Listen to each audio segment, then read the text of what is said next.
I'm John, 38M. My wife Eileen, 36F, and I have been happily married for 10 years. We've always been clear about not wanting kids. Instead, we dedicate our time to our passion project, a small animal shelter we run together. To give you some context, I was adopted when I was 4 years old. My birth mom, Linda, was a drug addict who couldn't take care of me. I never knew my birth father. The memories I have of my early years are hazy, but I remember feeling scared and alone a lot. Child services got involved when a neighbor found me wandering the streets alone, looking for food. I spent a few months in foster care before I was adopted by the Thompsons, the most amazing people I've ever known. Growing up with the Thompsons was like night and day compared to my early years. They showered me with love, stability, and opportunities I never would have had otherwise. They were always open about my adoption and supported me when I had questions, but I never felt a strong desire to connect with my biological family. The Thompsons were my real family in every way that mattered. I excelled in school, played sports, and had a pretty normal childhood. When I was 16, I started volunteering at a local animal shelter. That's where I discovered my passion for animal rescue. The shelter manager, old Mr. Johnson, became a mentor to me. He taught me everything about animal care and the challenges of running a shelter. I spent every free moment there, finding peace and purpose among the animals that needed help. After high school, I went to college to study veterinary medicine. That's where I met Eileen. We were both volunteering at the campus animal welfare club. Eileen was studying business, but she shared my love for animals. We started dating in our sophomore year and have been inseparable ever since. After graduation, Eileen and I moved back to my hometown. We both got jobs, me at a local vet clinic and Eileen at a marketing firm. But our dream was always to open our own animal shelter. We saved every penny we could, and 5 years ago, we finally made it happen.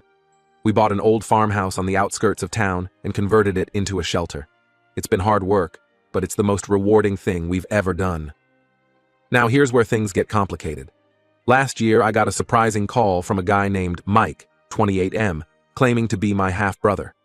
Apparently, Linda had cleaned up her act for a while and had Mike when I was 10. Mike said he'd been searching for me for years and wanted to meet. I was hesitant, but agreed to a phone call. During our conversation, Mike shared some details about Linda, who had passed away a few years ago, and asked if I wanted to meet up.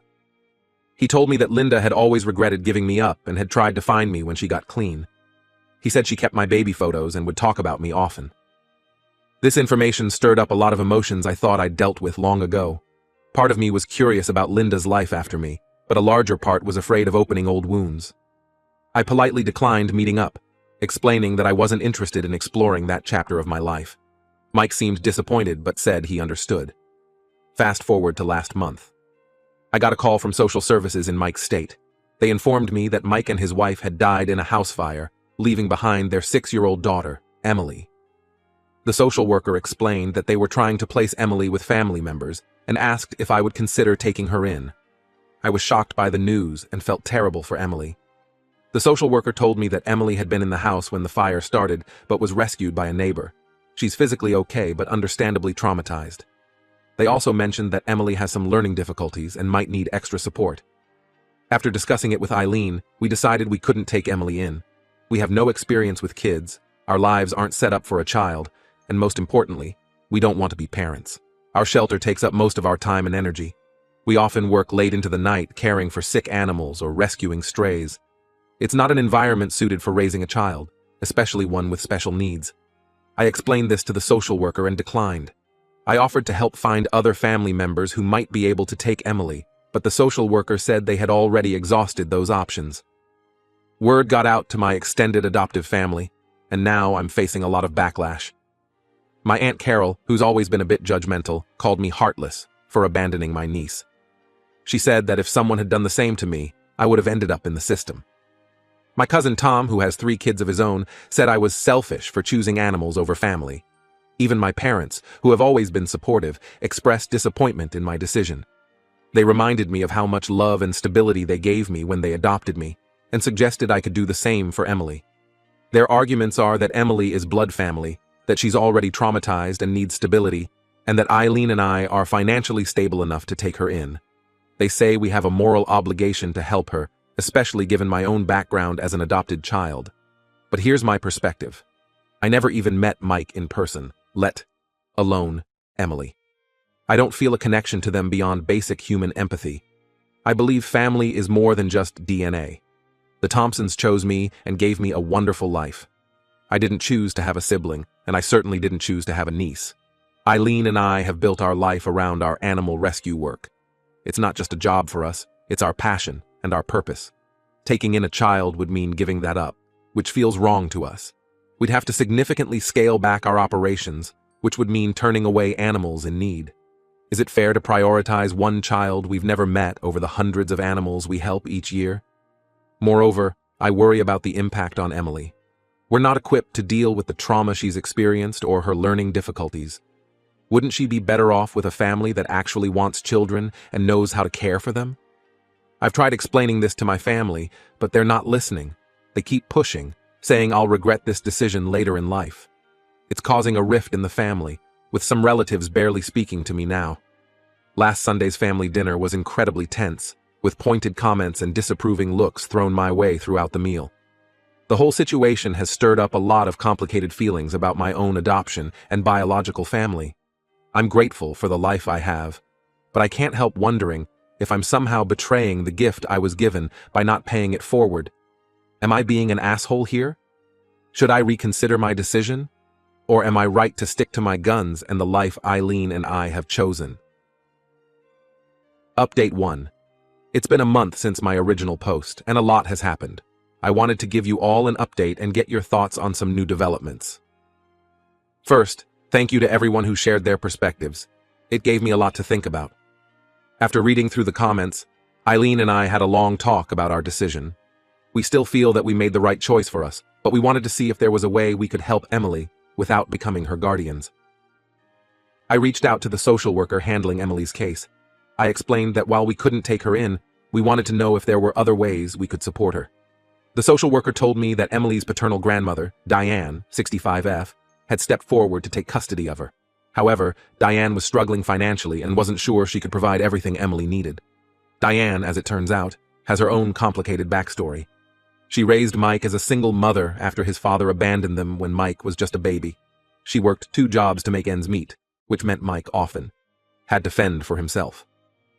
This might explain why he was so eager to connect with me. He was looking for the family he never really had. Diane had retired just before Mike and his wife passed away. She was living on a fixed income in a small 1-bedroom apartment. Taking in Emily meant coming out of retirement and looking for a larger place to live.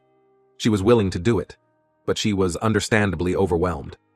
Eileen and I discussed it and decided to offer financial support to Diane and Emily. We set up a trust fund for Emily's education and future needs, and we're helping Diane with some monthly expenses. It's not the same as taking Emily in, but we hope it will provide some stability and security for her. We also reached out to some contacts we've made through our animal shelter work. A friend who runs a child psychology practice agreed to provide Emily with free therapy sessions to help her process her grief and trauma. Another acquaintance who works in special education is helping Diane navigate the resources available for Emily's learning difficulties. Now here's where things get complicated. When my adoptive family found out about our financial support, it sparked a new round of drama. Some family members, like my Aunt Carol, praised us for stepping up and doing the right thing. But others, including my cousin Tom, are now accusing us of trying to buy our way out of responsibility. Tom argued that if we can afford to support Emily financially, we can afford to raise her ourselves. He said that by choosing to help from a distance, we're denying Emily the emotional support and family connection she needs. This has created a divide in the family, with some agreeing with Tom and others defending our decision. The family argument came to a head at my nephew's birthday party last weekend. What should have been a happy celebration turned into a tense debate about our obligations to Emily. My sister-in-law Linda, Tom's wife, suggested that we were being cowardly by not facing up to our responsibilities. My mom tried to play peacemaker, but it was clear she was disappointed in our decision. To make matters worse, Diane reached out to me directly last week. She thanked us for the support, but then asked if we would consider taking Emily for the summers and some holidays. She said it would give Emily a chance to know her real family and give Diane a break. I was caught off guard and told her I'd have to think about it. Diane shared some more details about Emily that made the request even harder to consider. Apparently, Emily has been asking about her other family, meaning us. She found an old photo album of Mike's that included some pictures of me from when we first connected.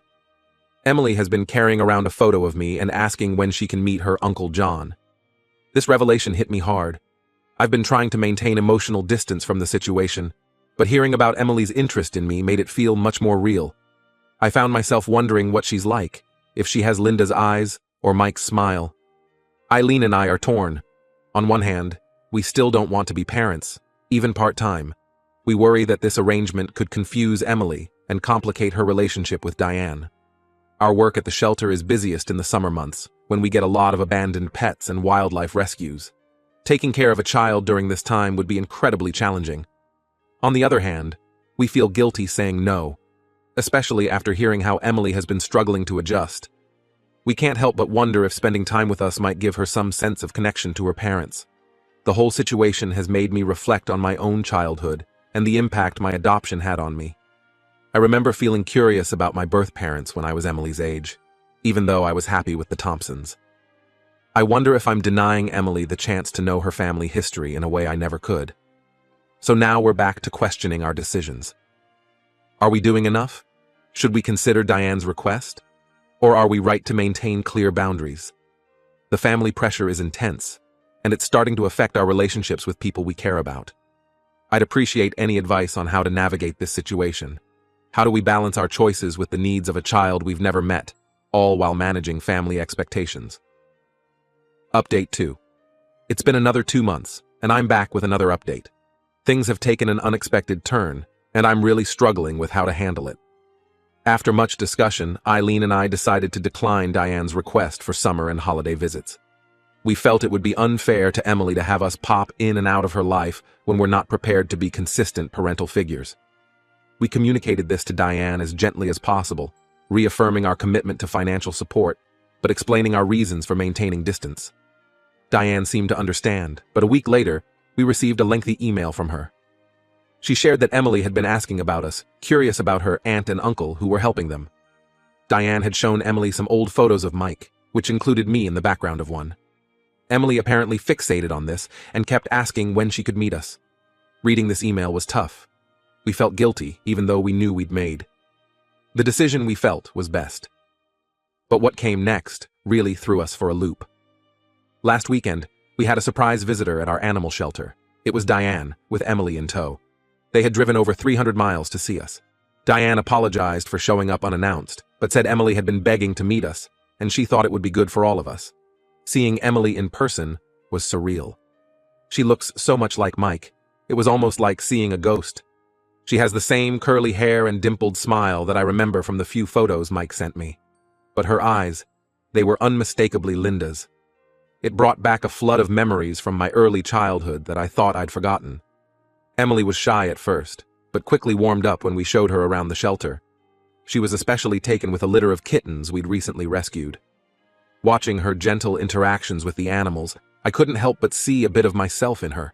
It reminded me of how I found solace in animals during the difficult times in my childhood. During their visit, Diane pulled me aside. She confessed that she's struggling more than she let on.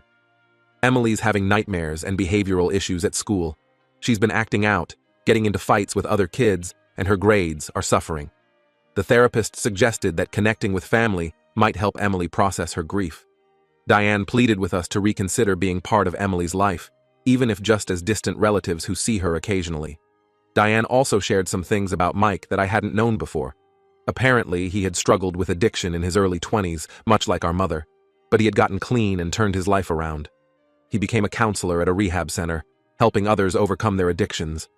Learning this made me see Mike in a new light and wonder what kind of relationship we might have had if I'd been more open to connecting with him. Eileen and I were overwhelmed. We spent time with Emily, and I can't deny there was a connection. She's a sweet kid who's been through so much. At one point, she looked up at me with those familiar eyes and asked, "Are you really my uncle?"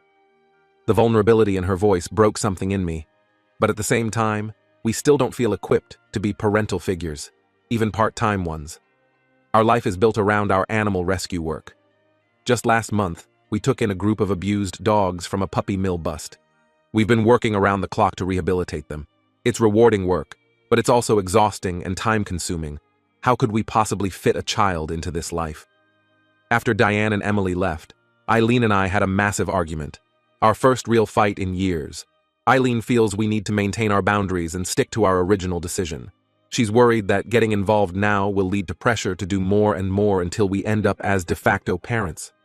She pointed out that we've worked hard to build our life and our shelter, and we shouldn't have to give that up.